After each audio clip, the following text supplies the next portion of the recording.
I was someone who always liked taking responsibility. Then under 19 happened, and you know, not many people know that I became captain of the under 19 team one tour before the World Cup. I wasn't the captain before that. Okay. We went to South Africa. That's when I became captain, and then I was given captaincy in the under 19 World Cup as well, which we won. So that was the beginning of it. But I used to captain my club team. I used to captain state teams also, and I used to like the responsibility. Then I captained Ranji as well after that in a season with all the seniors around. So I was never overawed by captaincy or taking the team together. I think some things are destined to be. You're right. I mean, there are many cases that I can remember, many brilliant players, many talented players who did not make the cut, and that's an unfortunate part of our sport. We all know that someone you might have played with, which you thought, this guy surely is going to go to the next level, they don't. So I think that's an unfortunate part of our sport. So it made me realize that if I'm getting the opportunity, I looked at it this way: if I'm getting the opportunity, I need to work as hard as I can, because not many people get this chance. So yeah, a lot of the players from that lot played the IPL. Played Jaddu is from that lot, Manish is from that lot, Saurabh Tiwari played for India, he's from that lot. So a lot of players played for Siddharth Kaul played from that lot. A lot of people who did well. So yeah, I think I was always inclined to taking responsibility. Becoming captain of India was not even in my wildest dreams, to be honest. We all started playing at a similar time. I mean, I made my test debut before you. You made it just after in the next series, if I'm not wrong. Correct. And after that, I think it was all about just wanting to play, wanting to be in the 11 regularly, wanting to put my foot down and say, okay, I didn't play all the games, but I wanted to be discussed that whether this guy is good enough to play or not. I think that is a transition slowly that happens. Then with your intrigue in the game, you start talking to the captain regularly. I was always in MS's ears, standing next to him. Ye kar sakte, wo kar sakte. What do you think? He would deny a lot of things, but he would discuss a lot of things as well. So I think he got a lot of confidence that I can do this after him. I think it was a large portion of me becoming captain was also to do with him observing me for a long period of time. It just can't happen like, he goes and then selectors say, okay, you become captain. Obviously, the guy who's there, he takes responsibility and says, okay, I think this is the next guy. And I will tell you how he's going. And then slowly that transition is formed, which I think he played a big role in that. And that trust you have to build over 6-7 years. It just doesn't happen overnight. And I think it's a process. Right. Interesting that you said that, because I asked this question with a lead up. You said about not imagining being captain of under 19 and then becoming captain of the Indian team. That is just a part of it, as I see it. It's the excellence of the cricketer, right? Which is what intrigues me so much. How you said it happened. I was intrigued by a lot of things. I asked questions. I wanted to learn, and that's how I became who I am rather. You're in a very settled form of part of your career. So how do you see such cricketers who are very good at under 19 level and not be able to make the transition for excellence versus someone like you who's managed to do it successfully? I think as there might be a few factors that play a role. One is self-belief. That for me is the biggest factor. I came into IPL as well, and I felt like, man, how am I going to play against these international bowlers? You feel like you're not good enough, and you just let go. I think that moment of when you're letting go, at that moment you need to find something that makes you say, no, I'm good enough and I'm going to try, because someone who made a big name was one day a nobody. So, they had to start somewhere. The people that we see play as legends or as greats of the game, they didn't become greats overnight. They didn't come from their, academies or state teams and say, I'm this great player and, I'm just going to start scoring at an average of 55 in test cricket. It doesn't happen like that. So that belief is something that you don't let go of. I think all the people that haven't let go of that belief and had that intrigue and the will to just, hone their skills and keep improving are the ones who went ahead. And that for me is a natural sort of separation that happens. And I'm sure everyone who's gone on and played for the country are the ones who wanted to learn, constantly learn and be fearless. If you fear the environment that you're going in, then the sport only responds to fearlessness and wanting to learn and just being clear-headed in what you want to do. And I'm sure you went through the same journey, coming up the ranks. You would have been fearless to, bowl at anyone in front of you.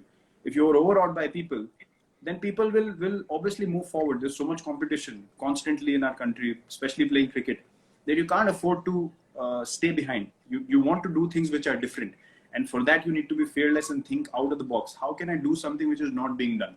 You know, if someone's picking 5-wicket hauls, how can I pick 8 in an innings regularly and be counted as, yeah, this guy is at a different level to where he's playing? I think that was my plan, at least. You know, I wanted to perform more than anyone else was doing, and doing things which were not done at that time. And slowly you build that sort of ladder for yourself. Right. Now, in your household right now, there are two excellent people, right? You are excellent in your field, and Anushka is excellent in her field. So when you have two such excellent people in the same, household, how do you like cross verify this excellence? Is there a mode that you actually have where you discuss what do you do, how do I go about it? Do you discuss that? I think the best thing is that when you have a life partner who's also working at a level of excellence, as you mentioned, in her own field, she can totally understand my mindset, and I understand her mindset. And it becomes so easy to have conversations about what you're going through. You know, what is it that is making you feel good or bad, or what happened during the day that, sort of mentally put you down or mentally boosted your confidence. Small conversations like that. I think when two people are on the same wavelength, those conversations are very, very easy. And as you rightly pointed out, Anushka is brilliant at what she does. At her craft, she's outstanding. And for us, having conversations at that level is that much easier, because she understands exactly what I'm saying. Without even me talking, with my body language, she can understand what I'm going through on the field. So that is the level of connect that happens when two people are at the same wavelength. And yeah, it's an amazing thing to experience. It will surely be difficult for a lot of couple to understand that chemistry. But yes, Virat, I mean, that's the truth. But see, for example, let's take Anushka's field for an example. And she has to choose a script which she's going to do, or which she's going to produce, or whatever it is. And choosing that script gets her to a certain destiny or excellence or whatever it is. Likewise, if you compare a cricketer, you've spoken about so much of your fitness regimen that's taken you where it's taken you today. How do you know, as a cricketer or anybody in life, forget about just being a cricketer, that when you are embarking on a certain route, that this is the route, I will persevere with this? Is there a trick where you make that decision? Look, I would give you an example of Anushka first. Her making choices of what she wants to do as a project, as a film, as an actor, or as a producer, comes from the right place. She's a person who always does the right thing, and she follows her gut, she follows her instinct, and she follows it to the T. She's absolutely fearless. So when she does that, she believes in that project, and I think that is key. That is something that I have also learned looking at her. To have that belief that you're doing the right thing, then whatever happens left, right, center, you're not bothered by it. There's a lot of negativity that comes your way, and she's strong enough to go through all that. So I have seen that, and I have learned that from her, because the more you keep growing and the more you keep going forward, there are a lot of doubts that come left, right, center. So that is something that you need to keep away. And I think in cricket, it's the same thing. If I believe, before a game, you feel like, today I feel like I'm going to bowl like this. As a batsman, I'm going to play positively today. And that spark always comes to everyone. It's, do you have the will to follow that spark right to the hilt? Because sometimes I felt like, today I'm going to go out there and be positive. Then I won't ask 5 people, I'm thinking of playing positive. What do you think? No. If I'm convinced, I'm going to go and do it. And if I fail, I'm going to own up to my failures.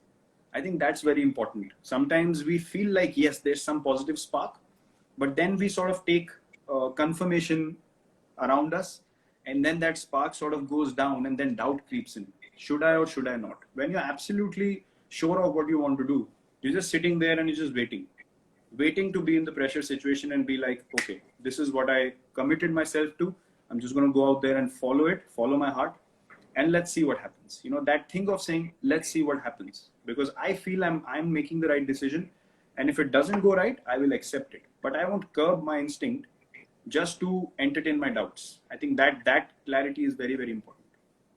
Right. I don't think you could have nailed it any better. You're just saying, believe in it and just go through it without having any doubt. So it'll Absolutely.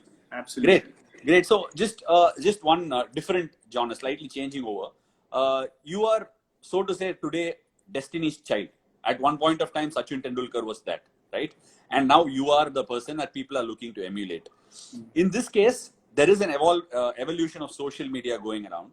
What is more tougher to handle for you, Virat? Fame or criticism? Ash, to be honest, I mean, I love this sport, and I know that I totally love this sport. I love playing this sport.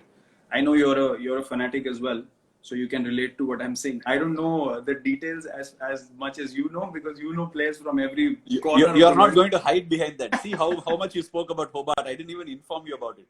No, I spoke of Hobart because I went through it.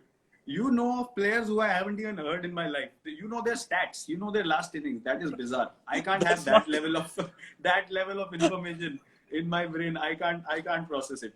But on a serious note, I love this sport, and I love the opportunity to do something which can inspire people.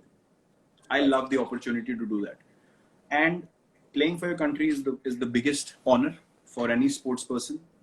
We all experience that. Having said that, if someone told me, would you like to give all your fame away? I would give it like that.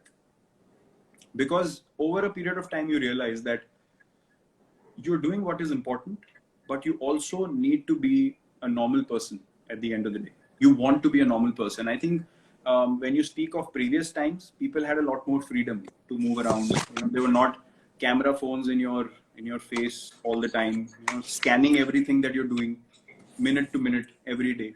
And I think both Anushka and myself, we are people that are very, very comfortable in our own space, being with each other, being at home, just doing basic normal things. Fame, too much attention, too much intrusion, too much interest into what we want to do, what we are doing, what we are looking at, what we might do tomorrow, or what we were thinking, or people have different kinds of perceptions all the time. That I don't really relate to it, and I think it might also be because we have grown up in a time where these things were not a part of us growing up. We did not grow up with social media constantly in our lives. So if we want to today, you can easily get off social media for as long as you like, and get back to it when you want to use it, which might be very difficult for people who are growing up with it today. It's a different time in life, and I think that is something that I would any day say, take it away from me, to be honest. Right. So handling it has never been an issue, right? Because criticism you've always handled. Okay, there it is, the disturbance. Dad, we are coming to say hi. Okay. Right. Okay. Right. No shouting. Okay. How are Girls, you? thank you. Say hi. He's asking how you are. I'm fine. Yeah. Okay, Good to see the you. big girl and I am the small girl. Okay. Oh, okay. Okay, I understood that. Right. Thank you, girls. Okay. Yeah. So, see, they made their appearance. They do that. They are the. Just so that you said you are able to handle criticism much better. We've always seen you handle it a lot better. But fame is something. Why I asked that question for fame was because I have seen you constantly, delivering messages that are close to your heart. Once there was this video that yourself and Anushka had made about a social awareness cause, and people, when there is ample opportunity to see it positively, people tend to choose the negative aspect of it. How difficult is it? Because as someone who you've seen around the world, you want certain things for your country, you want certain things for your fellow countrymen and countrywomen. How do you receive that? Is it cussed, or do you say, okay, people are going to be like that and move on? Look, obviously, seeing that response different from what you saw the situation like, you do get disturbed by it, but at the end of the day, you realize that it's someone else's opinion. So Right. if I'm putting my opinion out there, or Anushka's putting her opinion out there, it is not necessary that everyone should agree with it, and everyone will not agree with it, and that is fine. But are we going to change our decision because of others' opinion? No, we are not. So I think the balance is that you do what, as I said, what feels right to you. You do it from your heart. Then all this distraction and negativity, it is there as a challenge every day in your life anyway. and these are hurdles you need to constantly overcome. Because one thing I realized is if people are not happy seeing you move, then they want you to stop because they don't want to move. As long as you want to keep moving and keep evolving in life and keep moving forward, because anything that you're doing is not permanent. Today we play, tomorrow we're not going to play forever. So holding on to something, or being insecure about something, or all that stuff has no place. We both feel like that. It has no place in life. And I think it's very important to follow your heart and not worry about what people say. You go out there and you say and you do what you feel is right. Because if you're doing it with the right intent, there will be positive.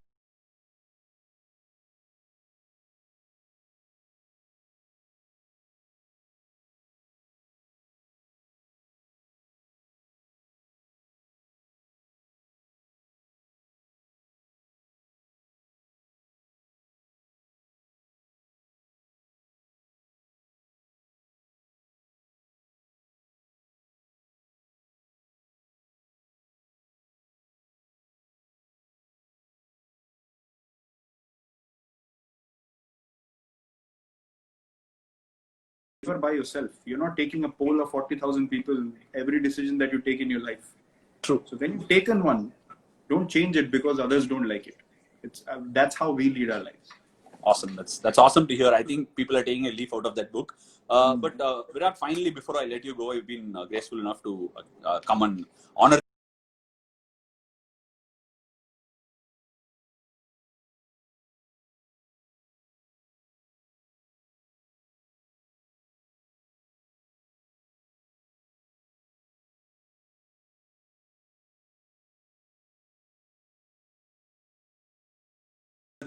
I think spirituality, what I've come to understand of it is staying in the present moment,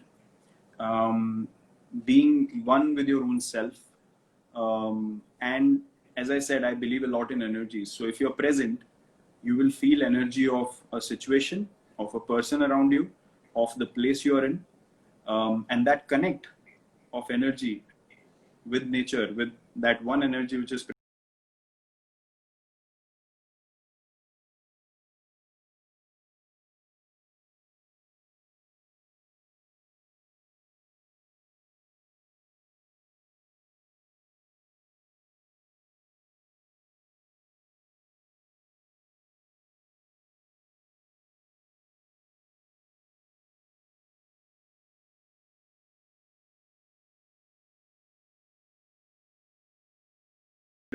refining our own selves, which I think is the meaning of spirituality for us.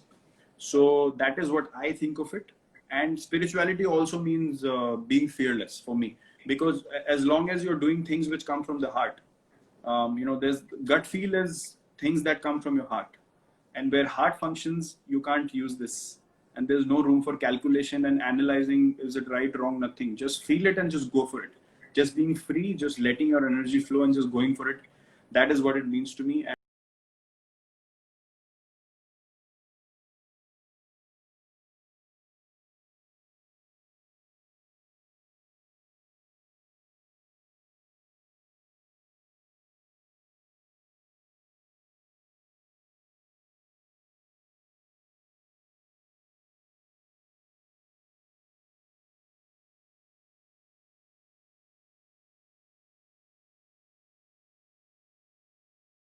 our country and all over the world as well.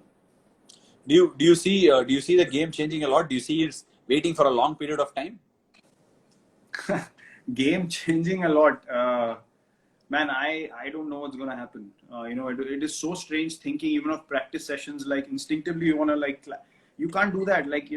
You will meet people and you'll be like, like you're meeting after months and you'll have to sort of, just fold hands and just stand away, which I know it sounds strange, but it might be a permanent.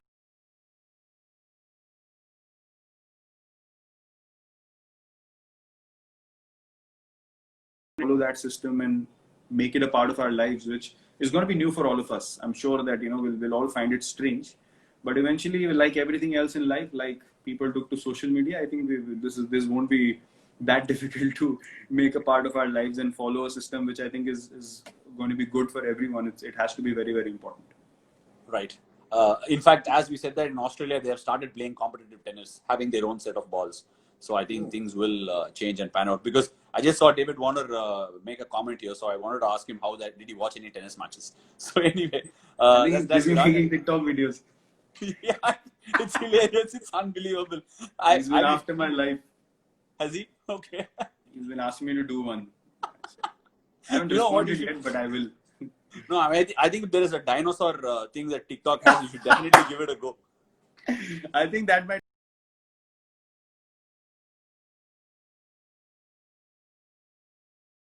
Yeah, so that's. And when And there were so many memes, they were hilarious. yeah, it was last chat I was having. Sangakkara just told me that he's a dinosaur at social media, which means he's in the past, and it was unreal. Man. It was unreal. Right, thank you so much, Virat. You've made this a very, very special occasion for me and all the people who've been following this. And hope you have a good day and good night. Thank you so much. Thanks, Ash. You take care.